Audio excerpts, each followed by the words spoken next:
নমস্কার, বাঙালি রান্নাঘরে আপনাদের সবাইকে স্বাগত। আজ আমার রেসিপি বাঁধাকপি। এখনকার বাঁধাকপি তো একটু ভালো করে করতে হবে।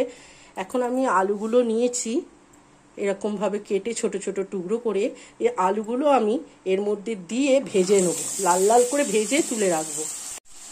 আলুগুলো আমার ভাজা হয়ে গেছে, দেখুন এইরকমভাবে লাল লাল করে একটু ভাজতে হবে।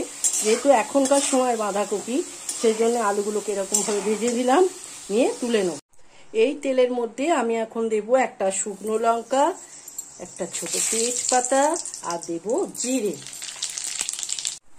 এবার এর মধ্যে দেব কুচিয়ে রাখা বাঁধাকপি, আমি ছোট ছোট টুকরো করে রেখেছি। এখন আমি এইগুলো কড়াইয়ের মধ্যে দিয়ে দেবো, দিয়ে ভালো করে এটাকে নাড়তে হবে আর ঢাকা চাপা দিয়ে বাঁধাকপিটাকে একটু ভাজতে হবে।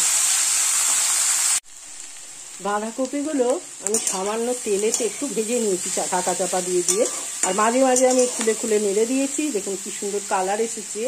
এখন আমি একে একে সব মশলাগুলো দিয়ে দেবো। এখানে দেবো, বাঁধাকপিতে একটু আদা বাটা বেশি লাগে, এখানে দিলাম আদা, এক ইঞ্চি মতো আদা দিলাম, আর দেবো জিরে, এটা হচ্ছে ধনে, মানে 1 চামচি আর একটুখানি দিয়েছি ধনে, আর দেবো 1 চামচি জিরে গুঁড়ো, দেবো কাশ্মীরি লঙ্কা অনেকটা দিলাম, এখানে ঝাল লঙ্কা আমি কাঁচা লঙ্কা ব্যবহার করব ঝালের জন্যে, আর এখানে দিলাম 1 চামচি হলুদ, আর দিলাম পরিমাণ মতো লবণ। দিয়ে আমি এটাকে ভালো করে আমি এখন মশলাটা বাঁধাকপির সাথে কষতে দেবো। বারবার ঢাকনা আমি বারবার খুলেছি, আবার নেড়ে আবার ঢাকা চাপা দিয়েছি। এইভাবে আমি মশলার সাথে বাঁধাকপিটা কষিয়ে নিয়েছি। এখন আমার প্রায় কষানো হয়ে গেছে। এখন আমি এখানে দেবো বেশ খানিকটা 6-7টা মতো কাঁচা লঙ্কা আমি খুব গুঁড়ি গুঁড়ি করে কেটে রেখেছি, আর দেবো টমেটো কুচি।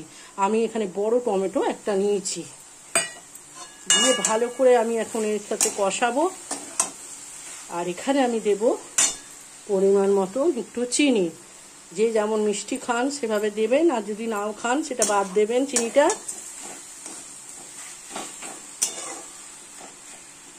এবার আমি এখানে ভাজা আলুগুলো যে ভেজে রেখেছিলাম ছোট ছোট করে টুকরো করে কেটে, সেই আলুগুলো আমি এখন এখানে দিয়ে দিলাম। দেওয়ার পর আমি আবার ঢাকা চাপা দিয়ে এটাকে একটু রান্নাটা হতে দেব।